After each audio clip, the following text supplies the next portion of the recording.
Olá pessoal, sejam bem-vindos de volta ao canal.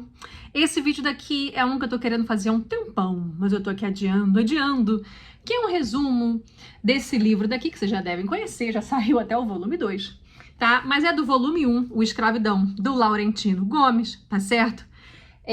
Já saiu em 2019, a gente já tá em 21, né?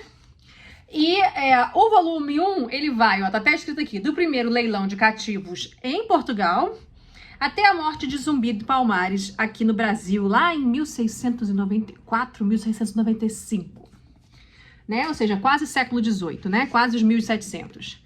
E agora, gente, eu finalmente criei coragem de fazer o resumo, porque agora acabou de sair o Escravidão volume 2 do Laurentino, eu já comprei. Esse daqui, o volume 2, é sobre o século XVIII aqui no Brasil, sobre a escravidão, da descoberta do ouro no Brasil até a vinda da família real em 1808, tá certo? A vinda da família real portuguesa aqui pro Brasil. E depois, quando ele lançar o volume 3, que eu não sei qual é a corzinha que vai ter, o primeiro foi preto, o segundo é vermelho, né? Não sei qual vai ser. Quando ele lançar o volume 3, vai ser sobre a escravidão aqui no Brasil no século XIX, aí vai ser um livrão muito legal. No século XIX, né, até 1888, quando foi a abolição da escravatura aqui no Brasil, né? Então, nós estamos falando aí de pelo menos 300 anos, 350 anos de escravidão em solo nacional no nosso Brasil, no que a gente chama de Brasil hoje em dia, mas que por muito tempo foi uma colônia portuguesa, ou seja, se via como uma região além-mar de Portugal. E aí, antes de fazer o resumo aqui do livro, eu queria falar para vocês que a gente não deveria falar os escravos, os escravos, o escravo isso, o escravo aquilo, né? Porque, na verdade, essas pessoas, elas são pessoas. Elas foram escravizadas. Ninguém é ontologicamente escravo, né? Ninguém, você é um escravo, a sua raça é escrava, ou a sua etnia é escrava, a sua nacionalidade é escrava, você é escravo. Não, né? Isso já é uma luta que até os abolicionistas já faziam, né? Já no final do século XIX, de que a gente deveria usar a palavra escravizados e não escravos, ou então usar a palavra cativos, como está aqui no livro. O problema é que a gente passou muito tempo escutando a palavra escravos, porque era assim que até os textos de época citavam, né? Então a gente reproduz muito a palavra escravo. Talvez eu venha falar aqui também, porque às vezes eu tropeço, né? Deslizo em falso, e às vezes também, mesmo sendo historiadora, às vezes acabo falando a palavra escravo. Mas deveríamos falar os escravizados, as pessoas que foram escravizadas. Como é o volume 1, né, sobre uma história da escravidão negra no Brasil, né? O foco é no Brasil. Porém, como é o volume 1, ele tem que voltar um pouco atrás. Não só atrás de quando começou o tráfico de escravizados negros da África para Portugal, ou seja, quando os portugueses começaram, né, a fazer esse tráfico para Portugal e também para algumas regiões da Europa, mas ele também vai voltar um pouco mais para trás, que ele vai mostrar quando outros povos, né, também faziam esse tráfico de escravos, de escravizados dentro da África, e ainda vai voltar um pouco mais atrás, porque ainda que seja um passant, né, que seja uma coisa meio pincelada, ele vai mostrar que a história da escravidão é a história da humanidade, né? Não foram só os africanos que foram escravizados nesse mundo, não, né? Ele chega a citar que todos nós, não importa a etnia que a gente pertença, de que país, em qual país a gente tenha nascido, ele chega a falar que todos nós somos descendentes tanto de pessoas que já foram escravizadas, quanto de donos de escravos, né, de senhores de escravos, todos nós, neste mundo. Outra coisa que eu quero falar também aqui é sobre o Laurentino Gomes, né, que ele não é historiador, ele é jornalista. Falando isso, parece até que eu vou fazer alguma crítica, de maneira nenhuma, tá? Eu tô aqui para elogiar, porque tem muito historiador que não gosta do fato dos jornalistas escreverem livros de história. Mas eu acho muito interessante. Por quê? Porque o trabalho do Laurentino é um trabalho muito sério. Inclusive, o que ele faz, ele lê inúmeros historiadores, o trabalho de inúmeros historiadores, são as fontes dele, né? E o que ele faz é um belo de um resumo. E um belo de um resumo numa linguagem que não é acadêmica, é uma linguagem para todos nós. É para você que está aí em casa e que não é formado em história, mas que tem interesse em conhecer a história do Brasil e a história de Portugal e a história do mundo até, né? Um dos historiadores que ele cita bastante no livro dele era o que a gente usava na época da faculdade, né? Sobretudo nessa parte de tráfico de escravizados africanos para o Brasil, que é o Luiz Felipe de Alencastro, que eu tenho o livro dele aqui, a Bíblia, esse aqui é um livro referência, que se chama O Trato dos Viventes. O Trato dos Viventes é tanto o trato, ou seja, esse comércio, né, esse comércio de gente que era feito, mas também a forma como se tratavam, né, os escravizados aqui no Brasil, aquela brutalidade que era. Então é um termo até duplo, né, que tem tanto a ver com o comércio, como também tem a ver com a forma como essas pessoas eram tratadas. Para fazer esse vídeo aqui para vocês, inclusive eu vi uma entrevista do Luiz Felipe de Alencastro, porque eu gosto de ir na fonte dos historiadores, né? Embora, mais uma vez, estou dizendo para vocês que o Laurentino fez um trabalho muito bom de resumo, né? Ele finalmente, alguém compilou tudo, pegando creme de la creme. O que é mais importante do Luiz Felipe de Alencastro? O que é mais importante desse outro fulano aqui? O que é mais importante desse outro? Então eu vou condensar aqui tudo, pegar o creme de la creme, numa linguagem acessível que todo mundo vai gostar. E, de fato, é um best-seller, é uma sucessão. Mas, como eu falei para vocês, eu quis ver algumas entrevistas do Luiz Felipe de Alencastro. E uma das coisas que o Luiz Felipe estava falando é que já se falou muito sobre números, né? De quantos escravos vieram para o Brasil, e é uma coisa, inclusive, que o Laurentino traz ali no livro. Vocês imaginam quantos escravos vieram para o Brasil desde 1535, porque a primeira chegada de escravizados africanos aqui no Brasil foi por volta de 1535, ou seja, não foi no ano de 1500, né? E há algumas razões para a história do Brasil para que isso tenha acontecido. Até porque vocês sabem que por 30 anos, por 32 anos, a colonização portuguesa aqui em território brasileiro, ela não foi uma colonização efetiva, né? Foi aquele sistema de feitorias que os portugueses já faziam em todo o mundo, né? Porque, de fato, dominaram o mundo inteiro, praticamente o mundo inteiro. Então, esse esquema de feitorias é um esquema que você fica nas franjas do mar, que você fica nas praias, né, que você constrói essas bases justamente de comércio, né, de comércio tanto de pessoas como de mercadorias. Aqui no Brasil era o pau-brasil, né, mas depois, quando se consolida realmente uma colonização e uma presença dos portugueses aqui no Brasil, já é a partir de 1532. E aí é quando começam a chegar os escravizados africanos. E aí tem toda uma discussão de por que não pegaram os índios, né? Por que não escravizaram os índios? É claro que escravizaram sim, e muito, mas há razões para que isso não tenha perdurado por muito tempo, que a escravização indígena não tenha perdurado por muito tempo em todo o território nacional, embora na região de São Paulo tenha perdurado por bastante tempo, mas não em todo o território nacional. Há muitas razões que todos eles tratam, tanto o Luiz Felipe de Alencastro traz, como o Laurentino Gomes, já que faz resumo, também traz, tá? Não vou ficar entrando aqui em detalhes. Mas dito isso para vocês sabem, nesses 350 anos de escravidão que tivemos aí, quantos africanos vieram para o Brasil escravizados? Vocês fazem alguma noção dos números? Foi na entrevista do Luiz Felipe de Alencastro que eu vi que por já décadas que inúmeros historiadores, tanto do Brasil quanto da Europa, quanto historiadores africanos e também muitos historiadores americanos, porque vocês sabem, né, que a escravidão africana também foi muito forte nos Estados Unidos.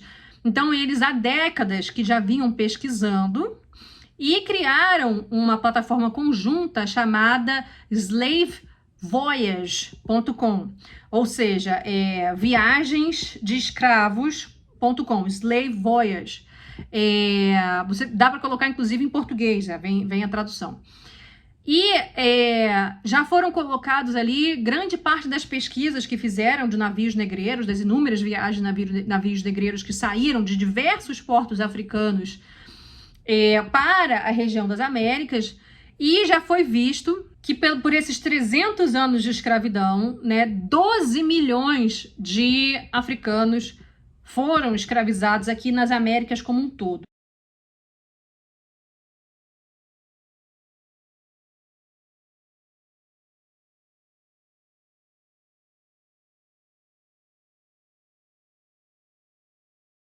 E aqui no Brasil, desses 12 milhões, são quase 5 milhões só aqui no Brasil.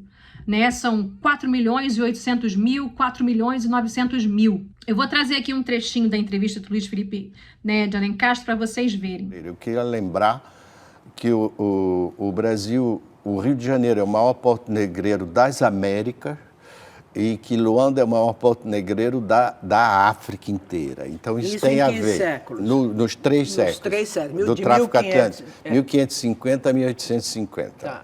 O Brasil recebeu 43% do tráfico, 4 milhões e 800 mil africanos, e recebeu 600 mil portugueses. Entraram 8 vezes mais africanos do que portugueses no Brasil.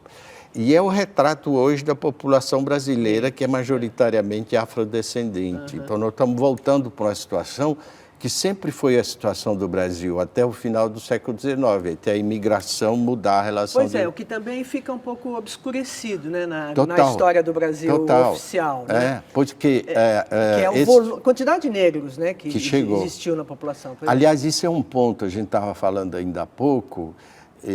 Tem um trabalho de 3 gerações de pesquisadores de diversas áreas, que na realidade é uma continuidade de um trabalho que vem desde o século XIX, de várias CPIs que tiveram no Parlamento Britânico sobre o tráfico negreiro, de quantificar, e tem um site que se chama Slave Voyages, que é um database fantástico, científico, controlado por pesquisadores. Houve dezenas de reuniões em vários lugares, eu participei de algumas, e isso é pouco difundido no Brasil. Nós sabemos a quase a unidade próxima, o número de africanos entrados nos portos americanos inteiros e de que portos africanos saíram. Por quê? Porque era um comércio, pagavam uma taxa. Então, paradoxalmente... Estava controlado. Estava controlado. Hoje a gente rastreia mais a migração forçada dos africanos que a chegada dos próprios europeus, porque eu não tinha registro. Quando eu dei a cifra da chegada dos portugueses, que é 600 mil, é aproximativa, porque o sujeito não tinha um registro... específico. Agora, esses 43% do tráfico, da quantidade de escravos, de negros traficados, em relação a todo o tráfico do mundo, esse a gente tem mais certeza, então, tem mais registro dessas do que a própria pessoas. População ameríndia também, os índios. Não se sabe quanto tem, cada um diz uma cifra. Também isso me deixa...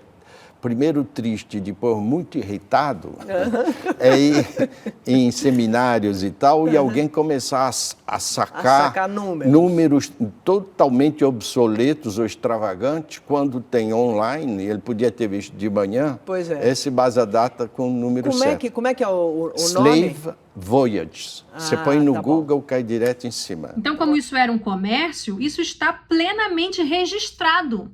Né? Existem livros de registros dizendo quantos saíram, quantos chegaram, que vocês sabem que números morriam no mar, né? Por quê? Porque cada um deles tinha um valor, e a pessoa que estava, valor monetário, e a pessoa que estava fazendo esse comércio queria saber, né, quanto que ia ganhar, quantos que saíram do porto de Angola, quantos que chegaram no Brasil, né, para ele poder fazendo toda essa contabilidade monetária. Então, por causa disso, não é uma aproximação esse número que eu tô falando para vocês, de que no Brasil aportaram, não é que saiu lá da África, não. Aportaram no Brasil, né, por volta de 4 milhões e 800 mil, 4 milhões e 900 mil africanos escravizados. Então, isso aí é um número praticamente certo, justamente por isso, porque praticamente todos esses livros de registro já foram pesquisados e já está nessa base de dados, que é o Slave Voyage, que qualquer um de vocês pode entrar e pode ver. É um sistema de database muito bom de pesquisar. Por quê? Porque ele pode falar só sobre o Brasil, ou então só sobre a América do Sul, ou só para os Estados Unidos, né? E aí você vai fazendo esse cotejamento da informação que você quer. Tem o número de escravos que saíram da África, o número que chegou aqui, aí você consegue deduzir, né, quantos morreram no meio do caminho, inclusive. E são esses números gritantes que o Laurentino Gomes faz um resumo aqui muito bom, e você se assusta com esses números, né? Então, sobre esses números, o Laurentino Ele traz aqui um historiador, o Joseph Miller, e ele traz aqui o seguinte resumo. Joseph Miller fez um cálculo assustador a respeito da mortalidade no tráfico de cativos no Atlântico. Ainda na África, eu não estou falando desse traslado pelo mar, da África até o Brasil, até os Estados Unidos, não. Estou falando ainda na África. Ainda na África, entre 40% e 45% dos negros escravizados morriam no trajeto entre as zonas de captura e o litoral. Vocês entenderam? Seguinte, a princípio, as razias ou os sequestros aconteciam nas zonas de litoral, né? Os portugueses iam lá e capturavam os negros, faziam uma espécie de batalha, de guerra, iam lá e capturavam os negros que estavam ali no litoral. Com o tempo, foram criando mais coragem, eu posso ler isso aqui para vocês mais adiante, porque essa coragem leva um tempo para que ela aconteça, e foram adentrando mais o território africano. Inclusive, também tiveram ajuda de outros negros, de outras populações ali dentro, né, de outros povos ali dentro, que escravizavam os outros povos ali dentro da África, né? Ou seja, negro escravizando negro. Mas depois eu quero fazer um adendo sobre isso, para vocês não ficarem reproduzindo as mesmas besteiras que certas pessoas do Talkei fiquem falando aí, tá? Não quero saber de reprodução de besteira aqui.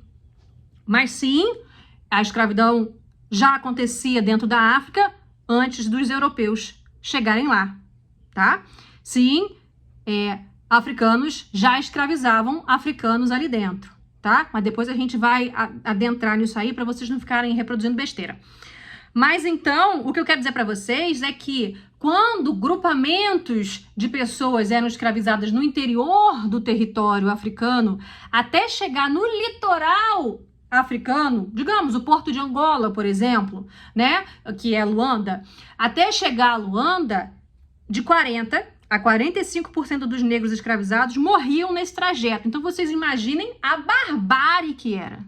Até porque essas populações não queriam ser escravizadas, obviamente, deviam tentar, como ainda estavam em território próprio, território que conheciam, deviam tentar fugir, né? Deviam tentar todo tipo de reação que vocês possam imaginar, e a barbárie devia ser muito grande. Ou seja, nós estamos falando de muitas mortes ainda num trajeto em terra, ou um trajeto feito por rios. Então tá, 40% a 45% morriam. Dos restantes, ou seja, dos que sobreviveram, entre 10% e 15% pereciam, ou seja, morriam, durante o mês que, em média, ficavam à espera do embarque nos portos africanos. Em Benguela, um dos principais portos negreiros de Angola, ou seja, não era só Luanda, até o final do século XVIII, os traficantes simplesmente se livraram dos cadáveres, jogando-os nas praias e nos rios. Muitos eram depositados nos esgotos a céu aberto da cidade. Então, a gente já perdeu entre 45% e 40%, e agora foi mais entre 10% e 15%. 2 sobreviventes que embarcavam nos navios negreiros, outros 10%, em média, morriam na travessia do oceano. Ou seja, são esses navios negreiros, que também eram chamados de tumbeiros, ou seja, de tumbas, porque muita gente morria, era 10% que morria, em média 10% que morria, na travessia do oceano. Falei para vocês que chegou no Brasil por volta de 4 milhões e 800 mil escravos, quase 5 milhões. Mas eu falei para vocês de quantos outros que morriam ainda em terra na África. Então vocês imaginem os milhões e milhões que não morreram nesse processo como um todo de escravização, ainda antes de chegar no Brasil, ou ainda antes de chegar nos Estados Unidos, ou no Haiti, ou seja, lá onde for. Ou em Portugal, ou na França, que também foram escravos para a Europa. Escravizados para a Europa. Mas então, continuando, a contabilidade mortal aqui. Na etapa seguinte, a do desembarque na América, digamos, no Brasil, mais 5% perdiam a vida durante o processo de venda e transporte para locais de trabalho. Vamos imaginar que vocês acabaram de chegar no porto do Rio de Janeiro, né, depois de ter passado por tudo isso que eu falei para vocês. Depois de ter sido escravizado, sequestrado, capturado no interior do Congo, por exemplo. né, e ter visto 45% do seu grupo morrer no trajeto em terra. E depois, nesse 1 mês que você ficou à espera do navio, num processo de engorda, né, gente? Para ser traficado ou comercializado, dependendo da época que a gente está falando aqui. E depois você passou pelo horror do navio negreiro, semanas e semanas dentro de um navio negreiro, no meio do alto mar, vendo mais 10% dessa população morrer e ser jogada no mar, o corpo no mar. E ele vai falar aqui dos tubarões que comiam os corpos. Depois disso, quando você chega no Brasil, você ainda vê ali, ele falou daqueles que morriam em solo, né? Pelos maus tratos. E vamos imaginar agora que você chegou no Rio de Janeiro depois de tudo isso e você vai trabalhar como escravo em Ouro Preto. Como é que você chega em Ouro Preto depois de tudo isso? É andando, gente. É andando, um amarrado no outro, tá certo? Né? Ou por ferros, ou por cordas, levando chicotada, andando. Em alguns trechos você vai para o Rio, pode ir para o Rio também, mas a grande parte do trajeto é andando. Então e depois, quando você chega em Ouro Preto, digamos Ouro Preto, você ainda vai trabalhar em minas de ouro, né? Ouro Preto que faz aí em julho, em agosto, que faz maravilhosos 12 graus Celsius, 8 graus Celsius de manhã, né? E essas pessoas aí tendo que trabalhar descalças dentro dos rios, com a bateia procurando ouro, nessa temperatura, levando chicotada, comendo mal. Então vocês podem imaginar o quantos outros que não morriam nos primeiros anos de escravidão aqui no Brasil.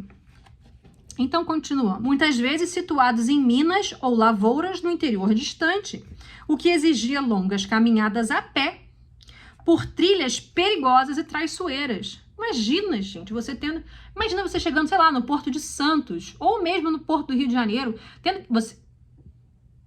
vocês sabem que existe, né, a muralha ali no fundo, que é a Serra do Mar, né?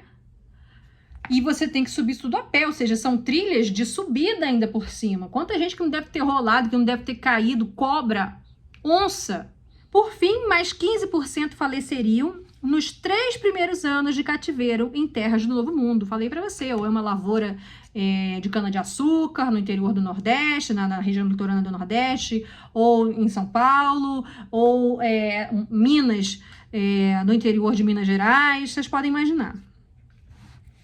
As estimativas de Miller sugerem que, de cada grupo de 100 escravos capturados no interior da África, apenas 40 pessoas sobreviveriam ao final dessa extensa jornada entre os locais de captura e o destino final da viagem, do outro lado do Atlântico. Em torno de 60% do total perderiam a vida pelo caminho. Traduzindo em números absolutos, ao longo de mais de 350 anos, entre 23 milhões e 24 milhões de seres humanos teriam sido arrancados de suas famílias e comunidades em todo o continente africano e lançados nas engrenagens do tráfico negreiro. Quase a metade, entre 11 milhões e 12 milhões de pessoas, teria morrido antes mesmo de sair da África, antes de entrar nos navios negreiros. Hoje, lembra que eu falei para vocês? 40% a 45%. Hoje estima-se com relativa segurança que aproximadamente 12 milhões e meio de cativos foram despachados nos porões dos navios, mas só 10 milhões chegaram aos portos do continente americano. O total de mortos na travessia do oceano, ou seja, só no oceano, só na travessia dos navios negreiros, o total de mortos seria de 1,8 milhão de pessoas, ou seja, quase 2 milhões de pessoas. Portanto, superior até aos 10% citado por Miller no caso de Angola. E aí ele fala que de todos esses horrores, ele cita que uma das coisas mais emblemáticas é o comportamento dos tubarões ter mudado por causa do tráfico atlântico. Se entre o início e o final do tráfico negreiro, pelo menos 1,8 milhão de cativos morreram durante a travessia, isso significa que, sistematicamente, ao longo de 350 anos, em média, 14 cadáveres foram atirados ao mar todos os dias. Por essa razão, os navios que faziam a rota África-Brasil eram chamados de tumbeiros, ou seja, tumbas flutuantes. Ele cita aqui um navio que teria tido pelo menos 151 mortos na travessia. E os tubarões comiam ainda antes delas afundarem. É tipo igual piranha no rio. Caiu o corpo e traçavam. E sobre isso, né, sobre o fato de que a história da humanidade é uma história de escravidão, eu queria ler aqui algumas partes para vocês. Eu vou ler a página 65, 66 e 67. A escravidão existiu desde o início da história da humanidade até o século XX, nas sociedades mais primitivas e também nas mais avançadas. Escreveu o sociólogo e historiador jamaicano Orlando Patterson, um dos mais renomados especialistas no tema, professor da Universidade de Harvard, nos Estados Unidos. Não há uma única região do planeta que em algum momento não tenha abrigado essa instituição, ou seja, a escravidão. Todos os lugares do mundo houve escravidão em algum momento.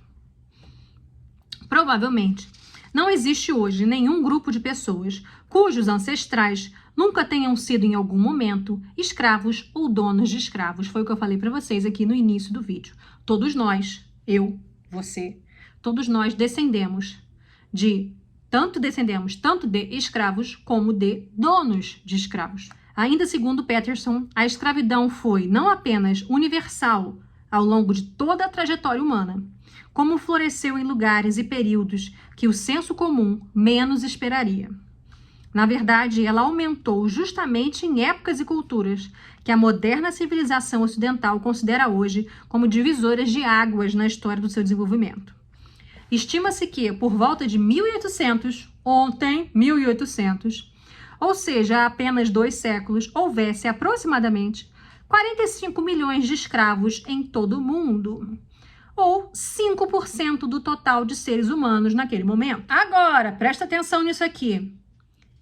Se fossem aplicados os critérios internacionais usados atualmente para definir trabalho análogo à escravidão, falei para vocês que em 1800, 5% da população mundial era escrava, né?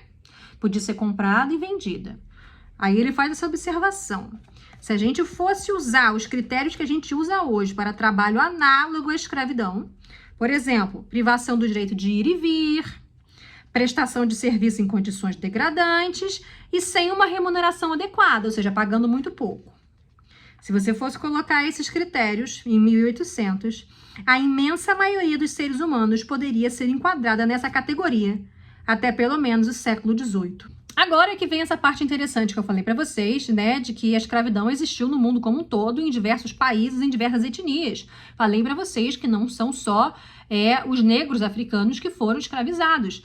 Embora esse livro daqui seja um livro para falar sobre a escravidão negra no Brasil, né, sobre essa diáspora africana, os sequestros de africanos trazidos até aqui, apesar disso, como é o volume 1, ele quis trazer esse histórico e eu acho que vocês vão gostar desse histórico. A escravidão nem sempre foi ligada a uma raça ou uma cor de pele. Até 300 anos atrás, o total de escravos brancos, amarelos e indianos na Europa, no Oriente Médio e na Ásia era provavelmente muito superior ao número de africanos cativos transportados para a América pelo tráfico atlântico.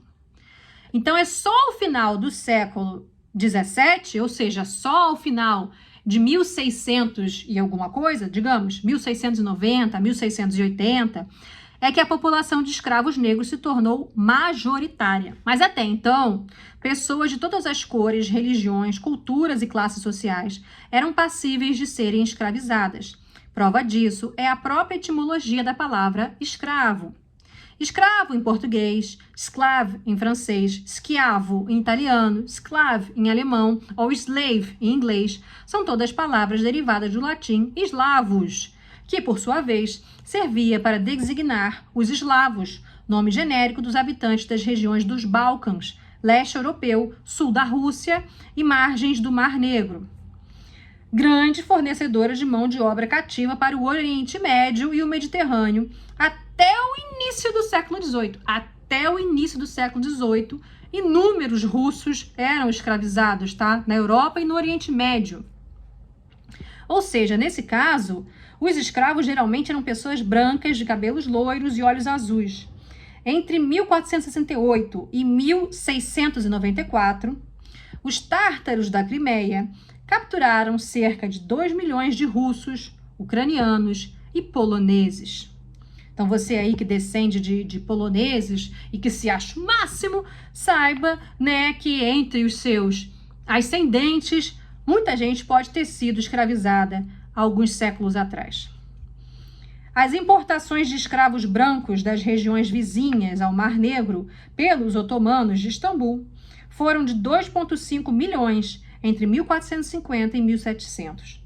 No ataque a Viena, quando os otomanos atacaram Viena em 1683, os otomanos capturaram cerca de 8 mil escravos cristãos, todos brancos. Capturaram pessoas nesse percurso da tomada de Viena, na Áustria, tá? Europa aí total. Como remanescentes tardios da escravidão branca, entre 1580 e 1600, centenas de cativos gregos, eslavos, turcos, franceses e alemães ainda podiam ser vistos em Havana, capital de Cuba, Cartagena de las Índias, na Colômbia, e na ilha de Santo Domingo, hoje Haiti e República Dominicana, trabalhando em lavouras de açúcar ao lado de escravos africanos negros. Eu não sabia disso, não sei vocês, mas eu não sabia disso. Como remanescentes tardios, já tardio, ou seja, já é o finalzinho dessa escravidão branca.